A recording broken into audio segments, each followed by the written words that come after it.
Hello students and welcome back to our channel Siraj Shaikh degree study. आज हम start करने जा रहे हैं first year BCom and BAF का फाइनेंशियल अकाउंटिंग, जिसके हम कवर करने वाले एक नया टॉपिक। ये टॉपिक बीएमएस को भी आने वाला है, तो आपके लिए लेक्चर इंपॉर्टेंट होगा। तो स्टार्ट करेंगे आज का क्लास।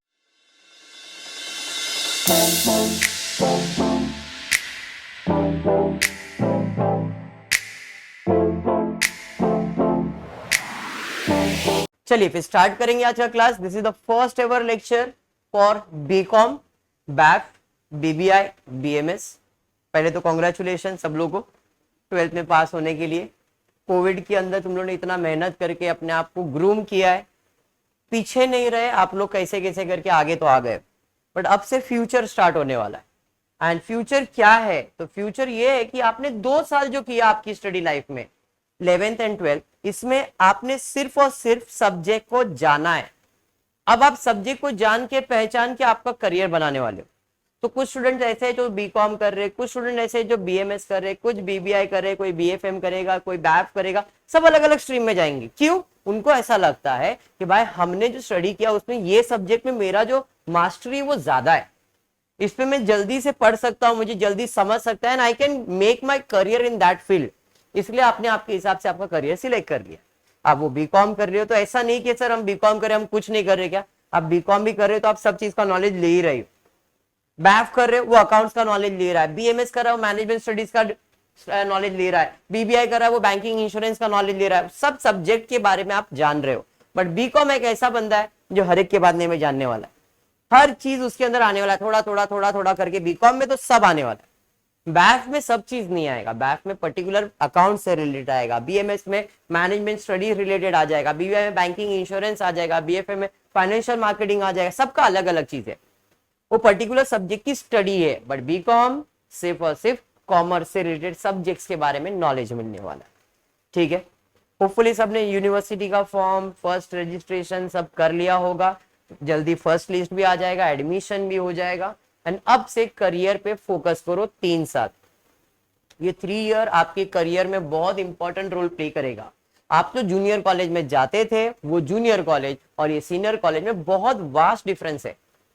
मैं बोल रहा हूं ना, अभी आपका जो लाइफ स्टाइल है वो बदलेगा। स्कूल से आए जूनियर कॉलेज में यूनिफॉर्म बदला। भाई पहले यूनिफॉर्म था, अब यूनिफॉर्म नहीं है। जूनियर कॉलेज में किसी किसी कॉलेज में था, किसी कॉलेज में नहीं रहता है, मोस्टली नहीं रहता है। बट अभी कैसा है, स्कूल से अटैच रहते तो लोग यूनिफॉर्म कंपलसरी कर देते जूनियर कॉलेज को, बट 90% नहीं होता है। अब डिग्री कॉलेज में जाएंगे तो यूनिफॉर्म जो अपन नॉर्मल सिविल ड्रेस में थे वो चेंज हो जाएगा। पैटर्न, फैशन फॉलो करना स्टार्ट करोगे, फैशन क्रिएट करना स्टार्ट करोगे। तो हर एक चीज के अंदर आपको चेंजेस मिलने वाले हैं लाइफ में। अपने आप को ग्रूम करो सोसाइटी के हिसाब से। ज्यादा भी मत ग्रूम कर लो कि अपन आउट ऑफ सोसाइटी हो जाए। ऐसा कुछ मत करो कि जिससे अपने को लगे ये क्या कर रहा है या जी भी कर रहा है कुछ, ऐसा मत करो। Follow the trend, create the trend, but don't make that trend कि भाई अब वल्गर हो जाए या कुछ हो जाए। अपने आप को डिसेंट रखना, अपने आप को एक ऐसा इंसान बनाना कि लोग आपको देख के मिसाल दे, यार ये बंदा ऐसा था, इसने ऐसा एक्सप्लेन किया और ये ऐसा बन गया। Make yourself that character. ठीक है, आज ज्यादा कुछ नहीं, छोटा सा इंट्रोडक्शन सम लूंगा मैं, उसके बाद अपना करियर स्टार्ट होगा। ये जो टॉपिक है जो पढ़ने वाले इन्वेंटरी मैनेजमेंट, ये बैफ को कॉस्टिंग में भी है और बैफ को फाइनेंशियल अकाउंटिंग में भी है। फर्स्ट ईयर बैफ को, मतलब ये दोनों टॉपिक कॉस्टिंग में भी आने वाला है और फाइनेंशियल अकाउंटिंग में भी आने वाला है। बैफ बीकॉम को फाइनेंशियल अकाउंटिंग के अंदर है, बीबीआई फाइनेंशियल अकाउंटिंग, बीएमएस को भी अकाउंट्स के अंदर है। ठीक है, क्लियर। अगर बीएमएस को सिलेबस में नहीं रहेगा तो सिलेबस ब्रेकडाउन का एक वीडियो मैंने बनाया हुआ है। सिलेबस ब्रेकडाउन में बैफ का, बीएमएस का, बीबीआई का, अकाउंट्स का और मैथ्स का एक वीडियो है। मैं आपको चाहिए तो वीडियो का लिंक दे देता हूं, वो एक बार आप चेकआउट करो। तो इससे आपको आपका जो इंडेक्स है, जो सब्जेक्ट का इंडेक्स है, वो पता चल जाएगा। एक बार वो पता चल गया तो आपको समझ में आएगा कि आप क्या सब्जेक्ट पढ़ रहे हो और कहां कहां आपको काम आने वाला है। टॉपिक क्लियर है क्या? तो बीएमएस का भी ब्रेकडाउन है, बीबीआई का भी ब्रेकडाउन है, बीकॉम का, बैफ का, पूरा इंडेक्स ही बनाया मैंने। कुछ लोग के दिमाग में अभी भी है, सर सिलेबस बदलेगा क्या इस साल, हम क्या करें, पढ़ाई चालू करें कि नहीं? अभी तक कोई ऐसा नोटिफिकेशन नहीं है। तो we are going to study the same syllabus the previous year हमने पढ़ाई किया है, बराबर है। कुछ नया चेंज अगर होगा तो सिरा सर तो है, नया चेंज होगा तो भी नया पढ़ा देंगे। पुराना पढ़ रहे, नॉलेज ले रहे, समझ में आया? जल्दी स्टार्ट किया, बिफोर योर कॉलेज हमने स्टार्ट कर दिया है, बट ये नहीं है कि भाई अपन पुराना भूल जाए नया पढ़े, ऐसा कुछ नहीं, नॉलेज तो ले ही लेते।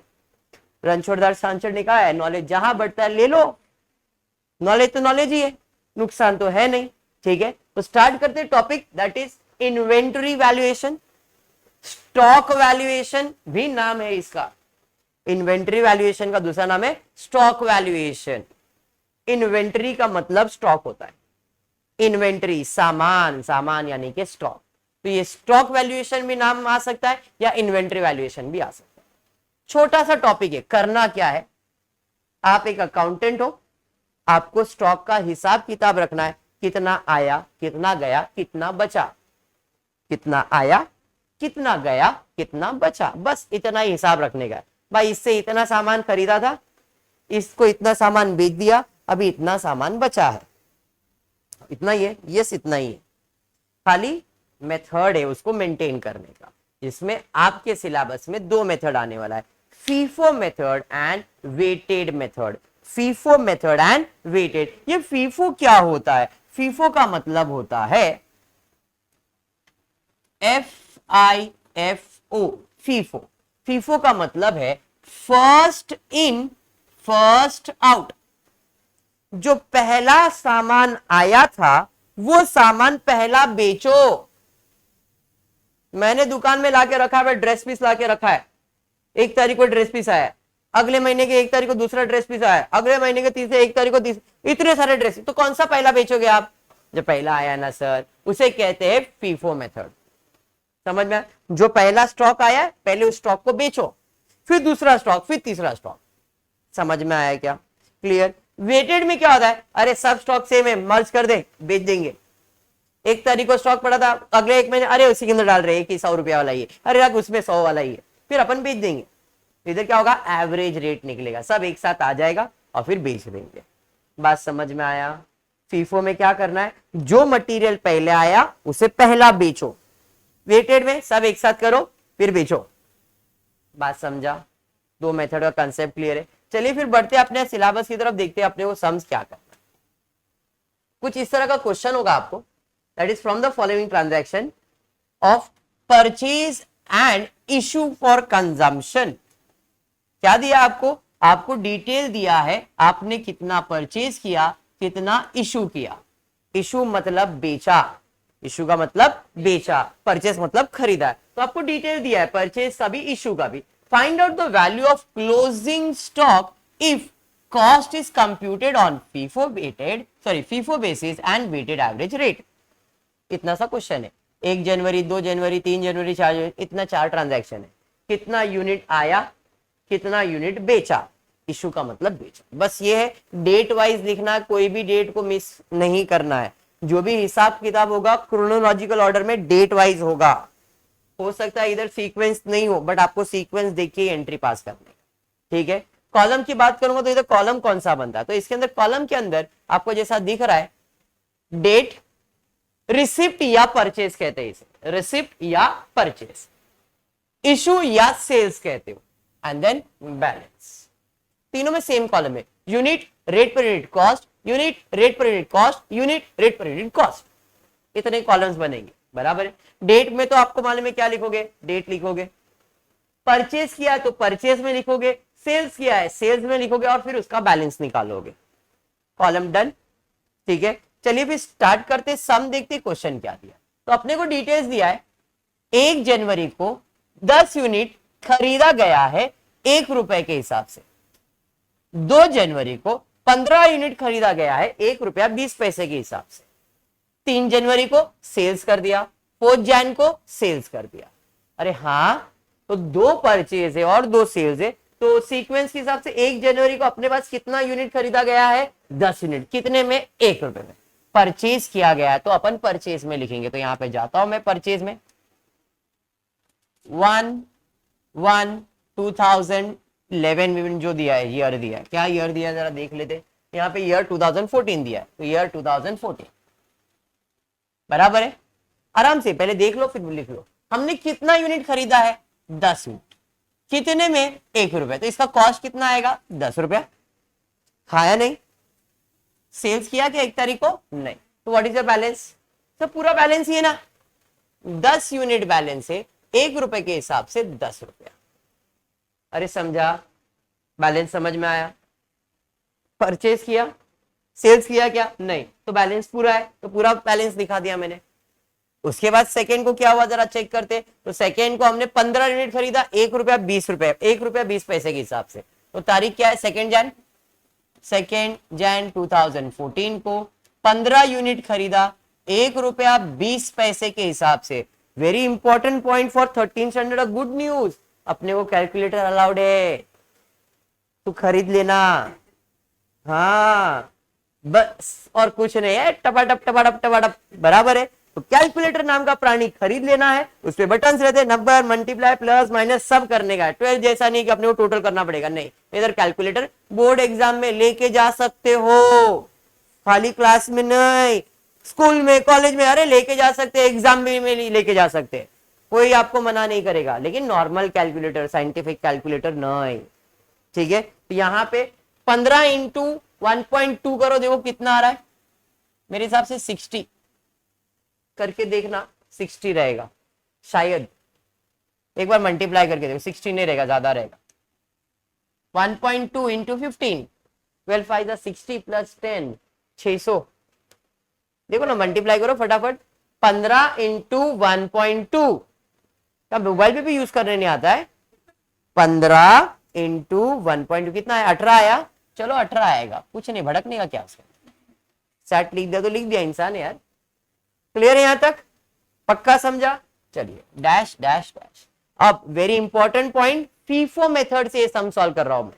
तो फीफो मेथड के अंदर बोलता है पहला जो आएगा पहला वही बिकेगा। मर्ज कर सकते हैं क्या? नहीं। तो मैं अगर जब बैलेंस लिखूंगा तो फीफो में कैसे लिखूंगा? पहले मेरे पास कितना यूनिट था देखो जरा, पहले मेरे पास 10 यूनिट था, 1 रुपए वाला, तो 10। फिर मेरे पास 15 यूनिट आया, कितने वाला? 1 रुपया 20 पैसे वाला, जिसका कॉस्ट कितना है? 18। तो अब मेरा बैलेंस कितना है? ये ऐड नहीं करने का, बैलेंस दिखाने का, दोनों। बस समझा? ये यही है फीफो मेथड और कुछ भी नहीं। ओके, हाँ उसकी नहीं चाहिए, नेक्स्ट लाइन पे आपको लिखने का है, ठीक है। बढ़ेंगे आगे, उसके बाद क्या है? उसके बाद देखते हैं क्या है। उसके बाद दिया है 3 तारीख को 10 यूनिट बेचा है, 3 तारीख को 10 यूनिट बेचा है। तो 3 तारीख को आता हूं, 3 जैन 2014 बेचा कितना? 10। तो मेरे पास पहला 10 है क्या? हाँ है, तो 10 उसी में से बेचेंगे। कितने में बेचा है? सर प्राइस दिया ही नहीं है क्वेश्चन में, देख लो जरा, 10 यूनिट बेचा है, कितने में बेचेंगे? तो हमेशा याद रखो ये मेरा कॉस्ट बुक है। कौन सा बुक है? Cost book. और कॉस्ट बुक में कॉस्ट रिकॉर्ड किया जाएगा, सेलिंग प्राइस नहीं। तो इसे हम कितने में बेचेंगे? जितने में खरीदा था। कितने में खरीदा था? इसका वैल्यू 1 रुपया, 1 रुपया, तो इसका वैल्यू कितना हो गया? 10। 10 बेचने का था, 10 बिक गया। हाँ, अब व्हाट इज द बैलेंस? 15। ये तो बिक गया ना, अब मेरे पास बैलेंस कितना बचा? 15 यूनिट। भाई 15 यूनिट कितने वाला बचा? 1 रुपया 20, कीमत कितना? 18। बात समझा? हाँ चलिए बढ़ेंगे आगे। This is my balance. 3 के बाद 4 तारीख को क्या हुआ देखो। 4 तारीख को वापस से सेल्स है भाई। 4 तारीख को, 4 जनवरी 2014 को कितना सेल्स हुआ है देखो? 5 यूनिट सेल्स हुआ है, बोला है भाई 5 यूनिट सेल्स हुआ है। 5 यूनिट का सेल्स दिखा रहे, 5। मेरे पास कितना है? 15। 15 में से 5 बेच सकता हूं, बिंदास सर बेच सकते। तो 15 में से 5 कितने वाला है? 1 रुपया 20 पैसे। तो 15 6 रुपया आ जाएगा, बराबर है। बैलेंस कितना? 15 था, 5 बिक गया, कितना बचा? 10 बचा ना, तो बैलेंस है 10। कितने वाला? 1 रुपया 20 पैसे, मतलब 12 रुपया। यूनिट को यूनिट से, कॉस्ट को कॉस्ट से। अभी ये चीज आगे बताऊंगा मैं क्या है। इतना समझ में आ गया? और कुछ है क्या? नहीं। आपने 12th स्टैंडर्ड में देखा रहेगा, आपको एक एडजस्टमेंट आता था, क्लोजिंग स्टॉक इज वैल्यूड। तो हमारा क्लोजिंग स्टॉक का वैल्यू कितना है? तो हमारे पास यहाँ पे क्लोजिंग स्टॉक का कीमत है, जो मैं यहाँ पे लिख के दिखा रहा हूं तुमको। मेरे पास क्लोजिंग स्टॉक में 10 यूनिट क्लोजिंग स्टॉक में 1 रुपया 20 के हिसाब से 12 रुपया। इस तरह से बिजनेस क्लोजिंग स्टॉक निकालता है। बात समझा? ये कौन सा मेथड था? FIFO method. अब सेम चीज में सॉल्व कर रहा हूं, बट अभी मैं सॉल्व करूंगा वेटेड एवरेज मेथड से।